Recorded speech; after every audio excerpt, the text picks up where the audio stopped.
Hey everybody, welcome back to Upstate Speedtests. Today is a super exciting day. It's May 15th and we finally have the brand new M4 iPad Pro, new Apple Magic Keyboard, and the new Apple Pencil Pro, the one that's got the barrel roll feature. Awesome stuff. Unlike all the other unboxings out there where Apple sent them the device, I actually got this for my own personal use to replace my aging but still amazing M1 iPad Pro. And a lot of reviewers have been getting the 1 terabyte and the 2 terabyte version with the maxed out RAM and everything like that. For me, to save money, I'm perfectly happy with this 512 gig model. Some reviewers called it the peasant models. I don't feel like a peasant. I feel lucky to have this equipment, and I put it to use every day here on the channel, editing and taking photos and videos. So I'm really excited to see the improvements firsthand and in person. Before we get started, give the video a click subscribe if you haven't already. I'd really appreciate it. And give the video a thumbs up. It helps out with the algorithm. So I'm stoked to get started on this, and I hope you guys are too. What we'll do is we'll unbox it. I'll get it all set up, and then I'll come back and show you guys the Geekbench comparisons between my old M1 with 256 gigs and my new M4 with 512 gigs. And we'll see the performance gains that the lower models get in comparison to the one that the other reviewers are doing. So yeah, thumbs up, subs up, let's get started. All right, I'm back. I got everything taken out of the UPS shipping boxes, whatever you call them. And this is the big kahuna right here, the 512 gig M4 iPad Pro for 2024 with huge performance gains over my M1 and good performance gains over the M2 based on everything I've seen. We got the new Magic Keyboard here that has the function keys, the larger trackpad with the haptic feedback, and it comes in black, and the top of the case is aluminum to give it a more Mac feel. And I did feel my MacBook over there that you saw on the table in the intro, so I'm going to compare it to that as soon as I open it. And just to make you guys suffer, just kidding, we're going to go in reverse order. I'm going to unbox the new Magic Pencil first, then the keyboard, then the iPad. So make sure you watch till the end and give the video a thumbs up if you haven't.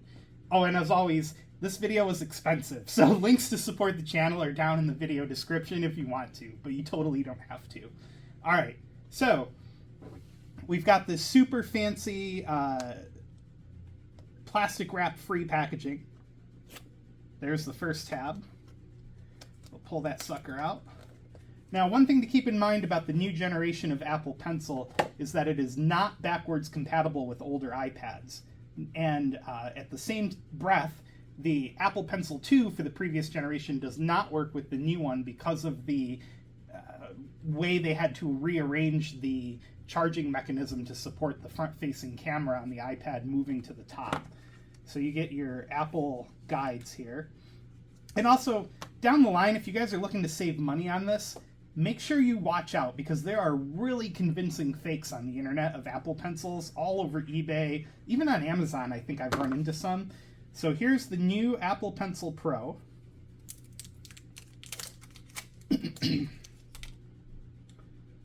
Oh wow, they even, I just missed there a little bit.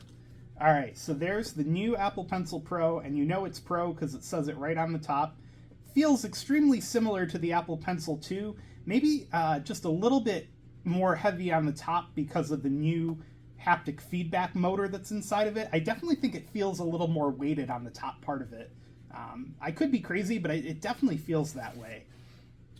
So there's the new Apple Pencil. We'll move that guy to the side. No steak knife to throw for this unboxing because I don't need it. Apple was kind enough to give us pull tabs like they usually do these days. Here goes the top one on the Apple Magic Keyboard. Boom. And the bottom.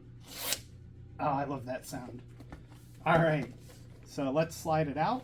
It opens just like any other Apple product. Get some of these boxes out of the way here. Move that Apple Pencil down. It's wrapped in a layer of paper-ish plastic wrap. Well, it's not plastic, it's paper. So there's the new hinge mechanism. It's more of a oval shape than years past, as I'm sure you guys have seen. It has a very metally feel to the back of it, which is nice. I am slightly concerned about it getting scratched up. As far as the material goes, this material feels... There's something a little different about it. Maybe it's the years of grease and grime on it. But it feels like this material might be slightly softer than the material in the new case. But I could also be crazy. There's that. So, let me open this bad boy up. It's got a protective paper, whatever you call this, inside. And unlike the current iteration, it does have the capability to at least partially stand the MacBook. MacBook. See, I'm touching metal. It feels like a MacBook. As it does have the capability to partially stand up the iPad. And yes, this metal on this top case, it's not an understatement. It does feel almost exactly like the metal on the MacBook. So there you go. There's the new Apple keyboard case. It's familiar but different is the way I would describe it. It has the familiarity that you would expect from an iPad keyboard case at this point in the ballgame. Now, the keyboard case on my current iPad is very, very worn. I do a lot of typing on it, a lot of editing video work for this channel and my main channel. I had to replace the number 9 key because my kids got a little water on it. Overall, though, I would say these keys in the new keyboard case, these keys do feel, I'll turn it a little bit here for you guys. These keys do feel a little bit more, a little nicer to type on than these, just a little bit. But again, that could have to do with the wear and tear that's on my current iPad case. So, you know, don't exactly take my word for it. And here we go, the big kahuna, the 2024 iPad Pro. And no, you're not getting my IMEI number, with 512 gigs of storage. So let's rip this top one off. I love that sound. That sound right there is worth the price of admission. Just kidding. Bottom one. All right, and then we will drop the iPad out. Here it comes. There we go. So the lid of this box is supposed to spell out the word Pro. Maybe it's backwards, like P-R-O. Yeah, I think it goes like that direction. I don't know. I'm not very good at that. Anyway, here we go. We're gonna take the iPad out of the holy cow. Take the iPad out of the paper wrap. Oh my god, the reviews really weren't kidding. This thing is unbelievably thin. And it feels, you know, I'm not willing to try putting any pressure on it, but it does feel pretty sturdy. Let me compare it real quick to the old one.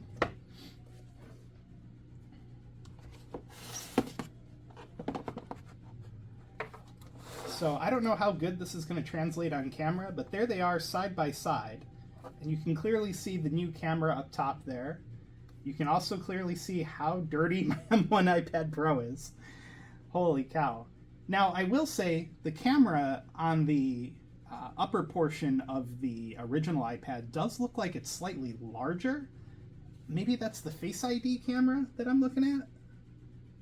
I don't know. But the pinhole for the camera does look significantly larger on this one compared to this one. So I don't know if it's just an issue of they had to shrink it down to fit it in that upper bezel, along with the charging mechanism for the pen. Or if this one just had like a larger sensor. I don't know per se, but it does look noticeably smaller on that camera. So what I'm going to do, because I don't want to interrupt this video, sometimes when you turn on a new Apple device, it'll prompt your other devices, like my iPhone, which is recording this video right now. It'll prompt them to stop recording because the little message will come up. I think I've had that happen before, so I don't want to risk it. What I'm going to do is get this one all set up, and then I'll come back and I will show you guys the Geekbench results compared to the M1. I ran the Geekbench test on this one the other day, so I will run it on this one once everything is set up. And then, because this is a speed test channel after all, I will take you guys outside and we'll run some Verizon wireless speed tests on the network. I assume that this one is using probably the X70 modem, from Qualcomm, but I could be wrong. I haven't seen anywhere on the internet yet that tells you what kind of cellular modem is in this iPad, and I'll try to find it. And if I do find it, I'll update this video by putting a pinned comment in it. I think that's the best I'll be able to do once this is all published. So yeah, let me get this bad boy set up. I'll come back and, like I said, because this is a speed test channel, I'll show you Geekbench results. Again, other YouTube reviewers have the high-end models like the 1 terabyte and the 2 terabyte. I have the 512. It's all I personally need. So I think it'll be interesting to see how the test results compare to the higher-end M4 models that have the extra core enabled in the M4. So yeah, let me set this up and we'll be right back. All right, guys, it's a little while later now, and we're back. I got the new M4 iPad Pro completely set up, all my stuff moved over, everything from iCloud restored, and I believe a majority of the indexing is finished, if not all of it. Over here on my left, we have the 2021 M1 iPad Pro, and like I said, this is the new M4, so I just want to go over some numbers for comparison on these two devices. So, on the M1 iPad Pro, for multi-core, this device got 8,704. For multi-core on the new M4, we have 13,053 from Geekbench. Now moving over to the single-core score, on the M1, we had 2,389. On the new M4, we have 3,743, which is a huge jump. Now, keep in mind, being that this is the 512 gig version, it does not have all 10 cores. It has a 9-core M4 chip inside of it, and it still completely smokes the original M1 that I had. Now, moving on to one more result here, Wildlife Extreme in Cinebench.